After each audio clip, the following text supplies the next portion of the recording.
আমরা এই মুহূর্তে দেখতে পাচ্ছি যে আসলে পুলিশ এখানে এসে উপস্থিত হয়েছে এবং পুলিশ এখানে যারা তুইদি জনতা ছিল তারা কিন্তু আপনারা সকলেই জানেন যে ফিলিস্তিন এবং ইসরায়েলের মাঝে যে একটা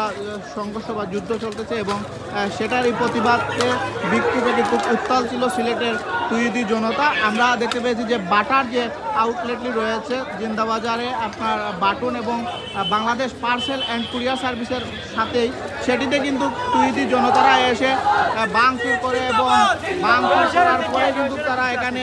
যে বাটার জুতোগুলো রয়েছে সেগুলো কিন্তু নিচে নামিয়ে আগুন ধরিয়ে দেয়। আপনারা দেখতেই পাচ্ছেন যে এখানে আসলে তুইদি জনতারা কীভাবে ভাঙচুর করেছে সেটি যদি একটু আপনাদেরকে দেখাতে চাই আমাদের মাধ্যমে এবং আপনারা যদি দেখেন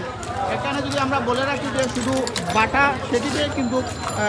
তারা ভাঙচুর করেনি, আমাদের যে ক্যাপসি রয়েছে সেটিতেও ভাঙচুর করেছে এবং জিন্দাবাজার পয়েন্টে যে বাটা শোরুম রয়েছে সেটিতেও কিন্তু তুইদি জনতারা ভাঙচুর করেছে। আমরা লক্ষ্য করেছি এবং দেখতে পাচ্ছি যে এই মুহূর্তে কিন্তু পুলিশ প্রশাসন এখানে আসছে এবং তারা এসে কিন্তু এই যে আগুন ধরে দেওয়া ছিল সেটি কিন্তু তারা পানি দিয়ে আমরা দেখতে পেয়েছি যে আগুনটা তারা নিয়ে এসেছে এবং আমরা দেখতেই পাচ্ছি যে পুলিশ এখানে এসে কিন্তু সবাইকে সরিয়ে দিচ্ছে যে তুইদি জনতারা যে ভাঙচুর করেছে তারা কিন্তু শান্ত হওয়ার জন্য। এখন কিন্তু পুলিশ আসার পরে অনেকটাই তুইদি জনতা যারা রয়েছে তারা কিন্তু যেটি উত্তাল রয়েছিল তাদের মধ্যে যে কি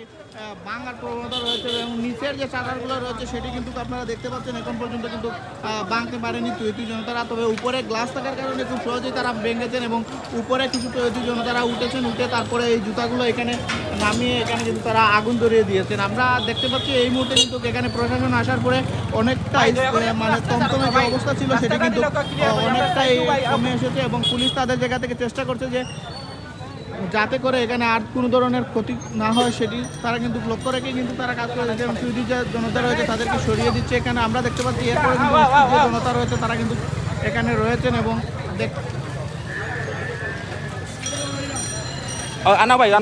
আপনাদেরকে যদি বলে রাখি যে সারা বাংলাদেশেই কিন্তু আজকে একটি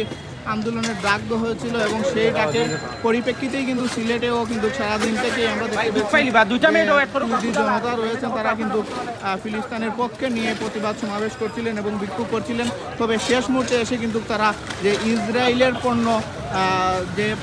দোকান বা যে জায়গাগুলোতে রয়েছে সেটিকে কিন্তু তারা লক্ষ্য করে ভাঙচুর করেন এবং আমরা দেখতে পাচ্ছি যে এখানে এই যে দেখতে পাচ্ছেন গিয়ারি